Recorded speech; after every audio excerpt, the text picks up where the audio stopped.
Good morning guys. അപ്പോൾ നമ്മൾ day 2 Goa. രാവിലെ പ്ലാൻ ചെയ്ത പ്രകാരം 8 മണിക്ക് എണീറ്റ് നമ്മൾ വെളിയിൽ പോകണം, അതായിരുന്നു പ്ലാന്. പക്ഷേ സാഹചര്യ സമ്മർദ്ദം മൂലം 8 മണി എന്നുള്ളതൊന്ന് 9:45. സോ ഇപ്പം ഇന്നത്തെ പ്ലാൻ എന്ന് പറഞ്ഞു കഴിഞ്ഞാൽ നോർത്ത് ഗോവ, അതാണ് ഇന്നത്തെ പ്ലാൻ. സോ ഫസ്റ്റ് നമ്മൾ ഹോട്ടലിൽ നിന്ന് ഇറങ്ങി നമ്മളിങ്ങനെ പൊയ്ക്കൊണ്ടിരിക്കുകയാണ്. നോർമൽ നമ്മുടെ നാട്ടുപുറത്തെ ഒരു വഴികൾ പോലുള്ളൊരു ഇത് മാത്രമാണ് കാണാൻ പറ്റുക. എല്ലാവരും എക്സൈറ്റഡ് അല്ലേ? യെസ്. അപ്പോൾ എല്ലാവരും എക്സൈറ്റഡ് ആണ്. ഇന്നത്തെ ഡേ മൊത്തം ഗോവ. അതിനുശേഷം വൈകുന്നേരം ഒരു 6:30 സൺസെറ്റ് കണ്ട് നേരെ ഇവിടുന്ന് ബാംഗ്ലൂർ. അതാണ് ഇന്നത്തെ പ്ലാന്. അപ്പോൾ ഇന്നത്തെ ബാക്കിയുള്ള ഗോവ വിശേഷങ്ങൾ കാണാം. സോ നിങ്ങൾ നോക്കിയാൽ അറിയാം, നമ്മുടെ കേരളത്തിലെ തനതായ ഭംഗി നമുക്ക് ഇവിടെയും കാണാൻ പറ്റും. ഈ ഗോവ എന്ന് പറയുന്ന ചെറിയൊരു സ്ഥലമാണ്, പക്ഷേ എന്താ പറയാ, എല്ലാ വഴികളും നാട്ടുമ്പുറം വഴികൾ പോലെ നമുക്ക് അനുഭവപ്പെടും. ഇപ്പൊ ഇത് ആക്ച്വലി പറയുന്നത് എന്ന് പറഞ്ഞാൽ ഒരു ഹൈവേ റോഡാണിത്.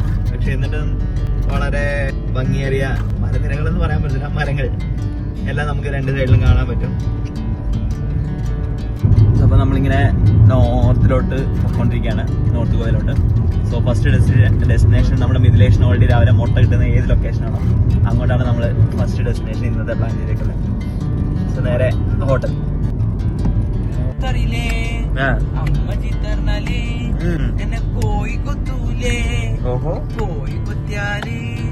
മാല പൊട്ടൂലേ, മാല പൊട്ടിയാലേ എന്റെ അച്ഛൻ തല്ലൂലേ.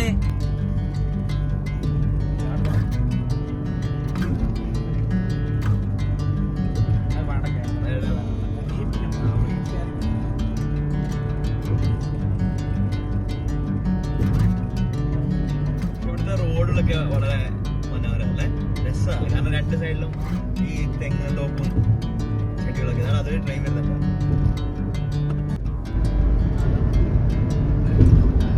സോ ഈ ഹൈവേക്കുള്ള ഒരു പ്രത്യേകത ഉണ്ട്. നമുക്ക് ഈ റോഡിലൊന്നും ഇത് അലൗഡല്ല, ബൈക്കുകൾ അലൗഡല്ല. ഈ പോകുന്ന ബൈക്കുകൾ എല്ലാം അപ്പുറത്ത് പോലീസ് പിടിച്ചാൽ ഉറപ്പായിട്ടും ഫൈൻ അടിക്കും.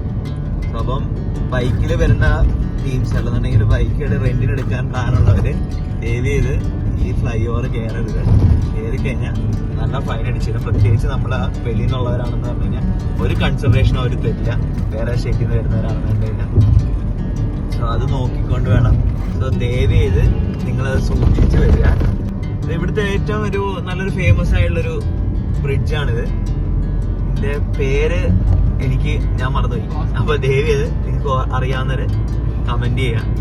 ഇവിടുന്ന് ലെഫ്റ്റിലോട്ട് നോക്കിയാൽ നിങ്ങൾക്കൊരു കടൽ കാണാൻ പറ്റുന്നില്ല, എന്നാലും കടലിന്റെ ഒരു വ്യൂ നമുക്ക് കാണാൻ പറ്റും. ഞാൻ ഇന്നലെ പറഞ്ഞ പോലെ തന്നെ നിങ്ങള് വീട്ടിൽ നിന്നും ഇറങ്ങും, ജോലി ഉണ്ടെങ്കിൽ ജോലി റിസൈൻ ചെയ്ത് ഇറങ്ങും, എന്നിട്ട് യാത്ര ചെയ്യും. ഗോവയിലെ ഒരു സ്റ്റേഡിയം ആണിത്. സർവീസ് റോഡ് എടുക്കണം എന്ന് പറഞ്ഞു. അപ്പം അതിന്റെ പേര് മനസ്സിലായില്ലേ? ബാംബോളിൻ അത്ലറ്റിക് സ്റ്റേഡിയം എന്നാണ് അതിന്റെ പേര്. ഇത് ഗോവയിലെ വലിയ സ്റ്റേഡിയം. അത് സൈഡില് നമുക്ക് കാണാൻ പറ്റുന്നില്ല, അതാണ് medical college, Goa medical college, multi speciality medical college ആണത്. ഈ ഗ്യാപ്പിൽ കൂടെ നിങ്ങൾക്ക് കാണാൻ പറ്റും. കണ്ടോ, ആ ലെഫ്റ്റ് സൈഡിൽ കാണും. ഗൈസ്, ഇതാണ് ഗോവയിലെ ഏറ്റവും മെയിൻ ബ്രിഡ്ജ്. റീൽസ് ഒക്കെ കണ്ടിട്ടുണ്ടാവും ഈ ബ്രിഡ്ജ്. സോ ഇവിടെ 100% ബൈക്ക് റെസ്ട്രിക്ഷൻസ് ഉണ്ട്. ഇവിടെ ഇതിന്റെ മേളിൽ കൂടെ ബൈക്ക് കയറാൻ പാടില്ല. ബൈക്ക് വരുന്നെങ്കിൽ ലെഫ്റ്റ് സൈഡിൽ, ഈ ലെഫ്റ്റ് സൈഡിൽ കൂടെ താഴോട്ട് പോയിട്ട് അത് വേണം പോകാൻ. ഈ ഫ്ലൈ ഓവറിന്റെ മേളിൽ കൂടെ ബൈക്കുകൾ പോകാൻ പാടില്ല, അതാണ് അവരുടെ റൂള്. ഗോൾഡി ഇവര് എന്താ പറയുന്നത്, സിംഗിൾ മച്ചാൻ വരുന്നുണ്ട്. എന്തുണ്ടാ, കാറ്റടിക്കും. ഹൈറ്റ് കൂടുതലായതുകൊണ്ട് നല്ല കാറ്റുണ്ടാവും. അതാണ് ബിഗ് ഡാഡി കാസിനോ. ലെഫ്റ്റ് നോക്കടാ, നിങ്ങൾ മൊത്തത്തിൽ കാണത്തില്ല. സോ ബിഗ് ഡാഡി കാസിനോ ആണത്.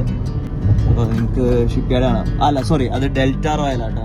ചെറിയൊരു മാറ്റം, ക്ഷമിക്കുക, ഒരു ടെക്നിക്കൽ ഗ്ലിച്ച് ആയിരുന്നു. അപ്പോൾ നിങ്ങൾക്ക് ഇപ്പം നല്ല ക്ലിയർ ആയിട്ട് കാണാൻ പറ്റും. പേര് വരെ ഞാൻ കാണിക്കുന്നുണ്ട്. കഷ്ടപ്പെട്ടാണ് ഈ ഷോട്ട് എടുക്കുന്നത്. നിങ്ങൾ എൻ്റെ അവസ്ഥ ഒന്ന് മനസ്സിലാക്കണം. ഇവിടുത്തെ ഒരു തനതായ സ്റ്റൈലുള്ള ഒരു ബിൽഡിംഗ്. ഇവിടെ നോക്കിക്കഴിഞ്ഞാൽ എല്ലാം വളരെ ബിൽഡിങ്ങുകൾ വളരെ എന്താ പറയുക, ഒരു യുണീക്ക് ആയിട്ടുള്ള ഡിസൈനുകളായിരിക്കും. ബാക്കി ചെറിയ ചെറിയ വീടുകളൊക്കെ നമ്മുടെ നാട്ടിലെ കേരളത്തിലെ ചെറിയ ബിൽഡിങ്ങുകൾ പോലെ തന്നെയാണ്. പക്ഷെ ബാക്കിയുള്ളതിൻ്റെ കാര്യമാണ് ചില കൾച്ചറൽ ബിൽഡിങ്സും ഗവൺമെന്റ് ഓഫീസസും ഒക്കെ ഒരു പഴയൊരു പോർച്ചുഗൽ സ്റ്റൈല് ഡിസൈൻ വരുന്നുണ്ട്. ഗൈസ് ഇതുകൊണ്ട് ആ കാണുന്നതാണ് ബിഗ് ഡാഡി കാസിനോ. നിങ്ങൾക്ക് കാണാൻ പറ്റുമെന്ന് വിചാരിക്കുന്നു. നമ്മളിപ്പോ അഗോഡ ഫോർട്ടിലോട്ട് പോകുന്ന വഴിക്കാം. ഇവിടുന്ന് തൊട്ടടുത്താണ് അഗോഡ ഫോർട്ട്. അടുത്തുള്ള Tropicana veg and non veg ഹോട്ടലിൽ നമ്മൾ കയറിയിരിക്കുന്നത്. അത്യാവശ്യം നല്ല ആംബിയൻസ് സെറ്റപ്പ് ഒക്കെ ഉള്ള. ഇച്ചിരി ലേറ്റായി. നമ്മൾ ബ്രേക്ക്ഫാസ്റ്റ് കഴിക്കുന്നത് ഇപ്പോൾ 11 മണി കഴിഞ്ഞു. ഇതുവരെ സ്ഥലങ്ങളൊന്നും കാണാൻ പറ്റില്ല. അപ്പോൾ രാവിലത്തെ breakfast aloo parotta, curd, gobi manchurian, boiled egg. ഇതാണ് അപ്പം ഇന്നത്തെ ബ്രേക്ക്ഫാസ്റ്റ്. നമ്മൾ അഗോഡ ഫോർട്ടിലോട്ടുള്ള എൻട്രി ആണിത്. സോ ആ കാണുന്നതാണ് ഫോർട്ട്. കാണാൻ പറ്റുന്നത് ലെഫ്റ്റ് സൈഡിൽ തന്നെ ഒരു ബിൽഡിംഗ് ഉണ്ട്. ഇവിടെ നമ്മൾ ടിക്കറ്റ് എടുക്കണം. സോ ടിക്കറ്റ് എടുക്കാൻ വേണ്ടി ഇത് ഓപ്പണിംഗ് ടൈം രാവിലെ 9 മണി തൊട്ട് വൈകുന്നേരം 5 മണി വരെയാണ്. സോ ആർക്കിയോളജിക്കൽ സർവേ ഓഫ് ഇന്ത്യയുടെ ടിക്കറ്റ് ഓൺലൈനായിട്ട് എടുത്തു കഴിഞ്ഞാൽ ഡിസ്കൗണ്ടും ഇതിനകത്ത് കിട്ടുന്നതാണ്. സോ ഇവിടെ നിന്നാണ് നമ്മൾ ticket. So normal ticket price വരുന്നത് ഇന്ത്യൻസിനാണെന്നുണ്ടെങ്കിൽ 25 രൂപ പെർ ഹെഡും, ഫോറിനേഴ്സ് ആണെങ്കിൽ 300 രൂപ പെർ ഹെഡും.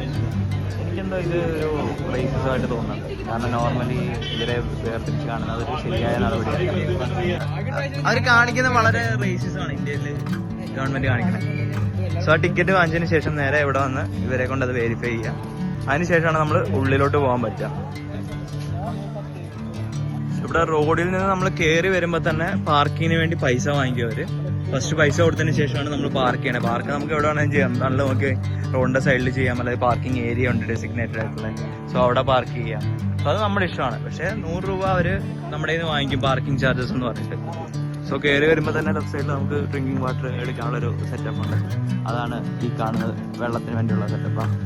സോ ഈ അഗോദ ഫോർട്ട് എന്ന് പറയുന്ന 17ാമത്തെ സെഞ്ചുറിയിൽ പോർച്ചുഗീസുകാർ പണിയൊരു കോട്ടയാണ്. ഇത് ശരിക്കും 1612 പണി കഴിപ്പിച്ചത്. സോ അതിൻ്റെ ഡീറ്റെയിൽസ് ആണ് ഇവിടെ കൊടുത്തേക്കുന്നത്. ആർക്കിയോളജിക്കൽ സർവേ ഓഫ് ഇന്ത്യ അവരാണ് ഇതിൻ്റെ തറക്കല്ലൊക്കെ ഇട്ട് വെച്ചേക്കുന്നത്. ഈ തറക്കല്ല് ഇട്ടതെന്നല്ല, ഈ ഇട്ട് വെച്ചേക്കുന്നത്.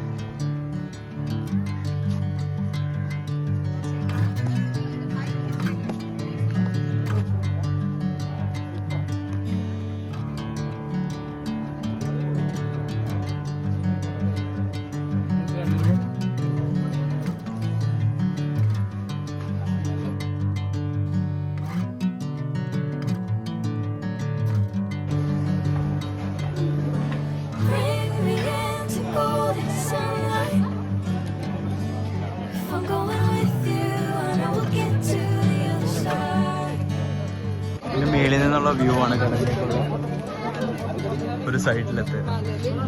ഈ ഫോർട്ടിന്റെ ഒരു മൂലയ്ക്ക് നിന്നുള്ള വ്യൂ മേലോട്ട് കയറാൻ വയ്യാതുകൊണ്ടാണ്. കടലിന്റെ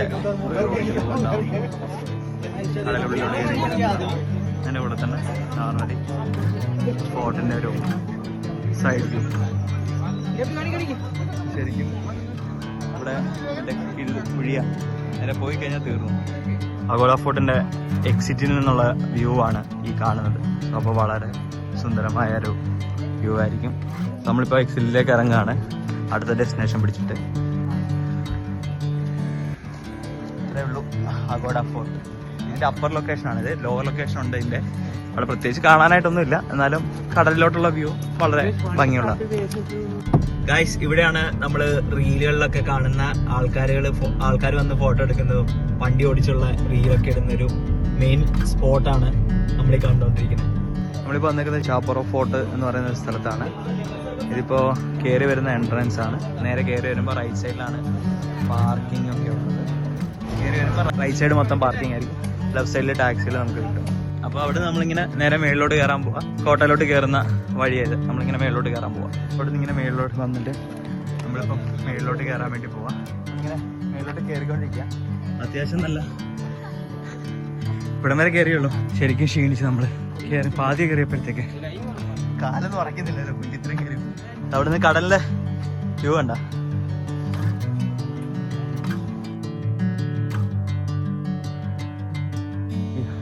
റീകൺസ്ട്രക്ഷൻ വർക്കൊക്കെ നടന്നുകൊണ്ടിരിക്കുക. നേരെ നമ്മൾ അകത്തോട്ട് കയറുന്നു.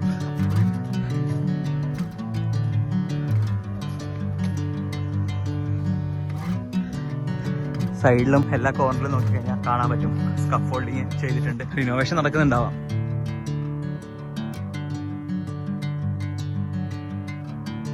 പ്രത്യേകിച്ച് ഉള്ളിലോട്ട് കാണാൻ തരിച്ചു പോയി വരുന്നുണ്ട്. മണ്ണും മലയൊക്കെ ഓൾറെഡി പൊട്ടിപ്പോയതാന്ന് തോന്നുന്നു.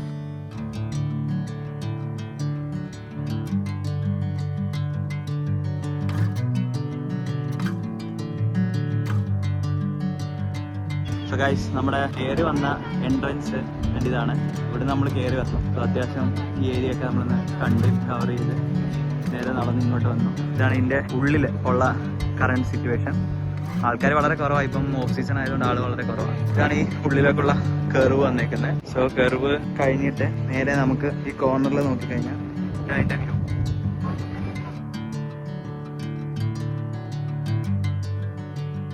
ഈ ഒരു കർവ് ഉണ്ട്, അതിലേക്കുള്ള നോക്കിക്കഴിഞ്ഞാൽ ഇതായിരിക്കും ബീച്ചിന്റെ വ്യൂ നമുക്ക് കാണാൻ പറ്റുക. അപ്പൊ ആ കല്ലിനോട് ചേർന്ന് വരിക. എന്നിട്ട് അവിടുന്ന് നിങ്ങൾക്ക് നോക്കി കണ്ടാൽ അറിയാൻ പറ്റും. അവിടുന്ന് നേരെ ആ ഗ്യാപ്പിൽ കൂടെ താഴോട്ട് വരിക. പക്ഷെ അവിടെ വഴി ഉണ്ടാവില്ല, കല്ലുകളൊക്കെ ആയിരിക്കും. അവിടെ പതുക്കെ നടന്നു വരിക. നമ്മൾ കുറച്ചു മുമ്പ് നിന്ന സ്ഥലം അതായിരുന്നു. നല്ല ദൂരത്തിലാണ് നമ്മൾ വന്നേക്കുന്നത്. അവിടെ താഴോട്ട് ബീച്ചിലോട്ട് പോകാനുള്ള വഴിയാ കാണുന്നത്. അവിടെ നടന്ന് താഴോട്ട് പോയിട്ട് അതുവഴി നേരെ ബീച്ചിലോട്ട് പോകാൻ പറ്റും. ഇപ്പൊ ഞാൻ പറഞ്ഞ പോലെ തന്നെ നിങ്ങൾ ഈ ഫോർട്ട് വരുന്നവരാണെങ്കിൽ നിങ്ങൾക്ക് കപ്പിളായിട്ടാണ് വരുന്നത്, അല്ലെ ഫാമിലി ആയിട്ട് വരുന്നത് ഞാൻ പ്രിഫർ ചെയ്യില്ല. കപ്പിളായിട്ട് വരുവാണെങ്കിൽ നിങ്ങൾ അഡ്വഞ്ചർ ഇഷ്ടപ്പെടുന്നുണ്ടെങ്കിൽ നിങ്ങൾക്ക് ഫോർട്ടിന്റെ അവിടെ നിന്ന് നേരെ ഈ താഴോട്ട് വരുന്നത് നിങ്ങൾക്കൊരു ചെറിയൊരു ട്രെയിൽ കാണും. ആ ട്രെയിൽ വഴി നേരെ താഴെ ഇറങ്ങിക്കഴിഞ്ഞാൽ ആ കാണുന്ന ഒരു ഹിഡൻ ബീച്ചായത്. ഈ ബീച്ചിന് അപ്പുറത്തോട്ട് എല്ലാവരും ആക്സസ് ചെയ്യും. ഇവിടുന്ന് ഇപ്പുറത്തോട്ട് ബീച്ചില്ല. കാരണം ഈ ഒരു സെന്ററിൽ ചെറിയൊരു പോർഷൻ മാത്രമേ ബീച്ചുള്ളൂ. ഇപ്പൊ ഇവിടെ വളരെ കുറച്ച് ആൾക്കാർ മാത്രമേ ഇത്രയും കഷ്ടപ്പെട്ട് ഈ താഴോട്ട് ഇറങ്ങുള്ളൂ. സോ നിങ്ങൾക്ക് പ്രൈവറ്റ് ആയിട്ട് ടൈം സ്പെൻഡ് ചെയ്യാൻ പറ്റും. ഈവനിങ് ടൈമിൽ ഈ ബീച്ചിൽ ആൾ കുറവായിരിക്കും. കറന്റ് ആൾക്കാരൊന്നും വരാറുമില്ല, അറിയത്തുമില്ല. കാരണം സന്ധ്യ ആയതുകൊണ്ട് ആരും ഇറങ്ങത്തില്ല. പക്ഷെ ബി സേഫ്. നിങ്ങൾക്ക് വളരെ എന്താ പറയുന്നത് താല്പര്യം ഉണ്ടെങ്കിൽ മാത്രം ഇത് ചെയ്യുക. സേഫ് ആണ് എന്ന് ഞാൻ ഉറപ്പ് പറയില്ല, കാരണം എനിക്കറിയില്ല ഇവിടുത്തെ രാത്രി നേരങ്ങൾ എങ്ങനെയാണോ. കാരണം ബാച്ചിലേഴ്സ് ഒക്കെ വരുന്നതായിരിക്കും, വളരെ ആൾക്കാർ വരുന്നത്. അപ്പം ഫ്രണ്ട്സായിട്ട് വരുന്നവരാണെങ്കിൽ നിങ്ങൾക്ക് എൻജോയ്മെന്റ് ചെയ്യാം, അല്ലെങ്കിൽ ഇച്ചിരി അഡ്വഞ്ചർ താല്പര്യപ്പെടുന്നുണ്ടെങ്കിൽ ചെയ്യാം. ഫാമിലി ആയിട്ടോ അല്ലെന്നുണ്ടെങ്കിൽ കപ്പിളായിട്ട് വരുന്നവരാണെങ്കിൽ ഒരു ഉച്ച സമയത്തൊക്കെ പോയി കഴിഞ്ഞാൽ അത്യാവശ്യം ആൾക്കാരൊക്കെ ഉണ്ടാവും. അപ്പോൾ ആരുടെയൊക്കെ മുകളിൽ നിന്നിട്ട് ഫോട്ടോ എടുക്കണം. എന്നിട്ട് സൈഡിൽ നിന്ന് തേന വന്ന് തല്ലുമ്പോൾ അല്ലേ നല്ല ഫോട്ടോ.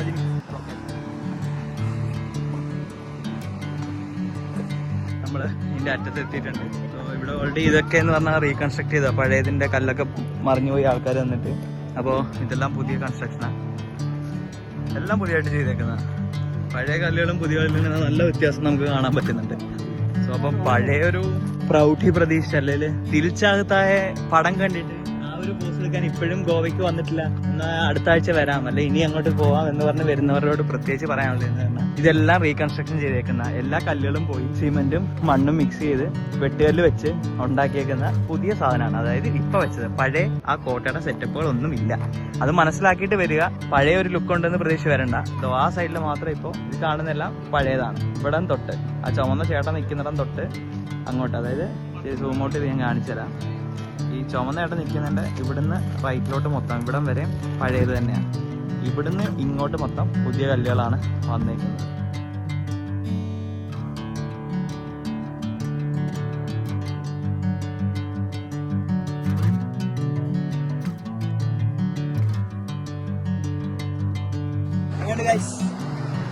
ചെറിയൊരു അഡ്വഞ്ചർ, നല്ലൊരു വ്യൂ പോരെ, വൈബേഴ്സ് അല്ലല്ലേ. നമുക്ക് താഴോട്ടൊന്ന് പോയി നോക്കാം. ബീച്ച് വരെ എത്താൻ പറ്റുമോ, അല്ലെങ്കിൽ ആ കല്ലിന്റെ അവിടെ നിന്നൊരു വ്യൂ നിങ്ങൾക്ക് തരാൻ പറ്റുമോ അതൊന്ന് ട്രൈ ചെയ്ത് നോക്കാം. റിസ്കിയാണ്, എല്ലാം നിങ്ങൾക്ക് വേണ്ടി മാത്രം.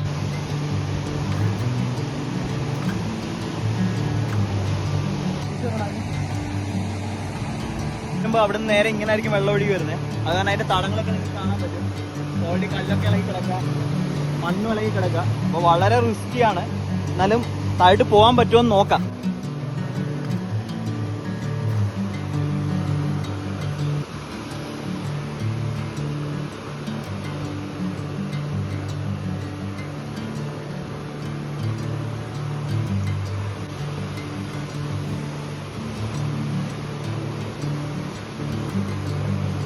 ഇവിടെ ഇറങ്ങുന്ന വഴിക്ക് നമുക്ക് കാണാൻ പറ്റുന്നൊരു ഫോർമേഷനാണ്. കല്ലല്ല ഇത്, ഈ മിട്ടാണ വെട്ടി എന്ന് പറയുന്ന പോലത്തെ സാധനമാണെന്ന് തോന്നുന്നു. എനിക്ക് അറിഞ്ഞൂടാ അതിനെക്കുറിച്ച്. അപ്പോൾ അതാണ് സാധനം എന്നാണ് എനിക്ക് തോന്നുന്നത്. വളരെ വെറൈറ്റി കളർ. എനിക്ക് നമ്മൾ പണ്ടുള്ള ഇതിന് പഠിച്ചിട്ടുണ്ട്, ഈ പടമൊക്കെ വരയ്ക്കുന്നത് ഈ മണ്ണിന്റെ ഇത് കളറ് ഉപയോഗിച്ച് അല്ലെ പ്ലാന്റിന്റെ എസൻസും അതൊക്കെയാണ്. സോ അതുപോലെ തന്നെ നമുക്ക് ഉപയോഗിക്കാൻ പറ്റുന്നതാണെന്ന് തോന്നുന്നു. പല വെറൈറ്റി കളേഴ്സ് ഉണ്ട്, ഗ്രേ, ബ്ലാക്ക്, ഗോൾഡ്. നല്ല രസമുള്ളൊരു ഫോർമേഷൻ. സെയിം അതേപോലെ ഇതൊന്നും കാണുന്നത് ഇതല്ല, എന്താ പറയുന്നത്, സ്റ്റോൺസ് അല്ല.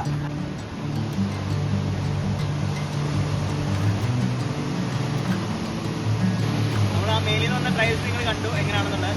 ഇവിടുന്ന് നമ്മുടെ 2 ചേട്ടന്മാര് ചൂണ്ടിടുന്നുണ്ട്. നിങ്ങൾക്ക് ഇനി ആ സൈഡിലോട്ട് പോകണം, അല്ലെങ്കിൽ അവിടുന്ന് നല്ല ഫോട്ടോസ് എടുക്കണമെന്നുണ്ടെങ്കിൽ നിങ്ങളുടെ സ്വന്തം റിസ്കിൽ പോവുക. ആയിട്ട് പോകാൻ പറ്റുന്നതാണ്. ആ പാറയിലോട്ട് പോകണമെന്നുണ്ടെങ്കിൽ ആരും പോവാതിരിക്കുക. കാരണം അവിടെ കണ്ടു കയറി കിടക്കുക. അതുവഴി കയറി കഴിഞ്ഞാൽ നിങ്ങൾക്ക് ഉറപ്പായിട്ടും എന്തെങ്കിലും സംഭവിക്കാനുള്ള സ്വന്തം റിസ്കിൽ പോകാം. അത്രേ ഉള്ളൂ. ഇതുവഴി നേരെ താഴോട്ട് പോകാൻ പറ്റും. സജസ്റ്റ് ചെയ്യില്ല, എങ്കിലും ഓരോരുത്തർ നിങ്ങൾക്ക് ഫോട്ടോ എടുക്കണം എന്നുള്ളൊരു ഉണ്ടെന്നുണ്ടെങ്കിൽ നിങ്ങൾ അങ്ങനെ പോവാം. ഇതുവഴി നേരെ താഴോട്ട് പോയി അതുവഴി അങ്ങനെ പോകാൻ പറ്റും. ആ പാറകളുടെ വീട്ടിൽ ഫോട്ടോ എടുക്കാം. അല്ലെന്നുണ്ടെങ്കിൽ ഇത് കയറാം. നല്ല സുന്ദരമായ സ്ഥലമാണ് കാണാൻ.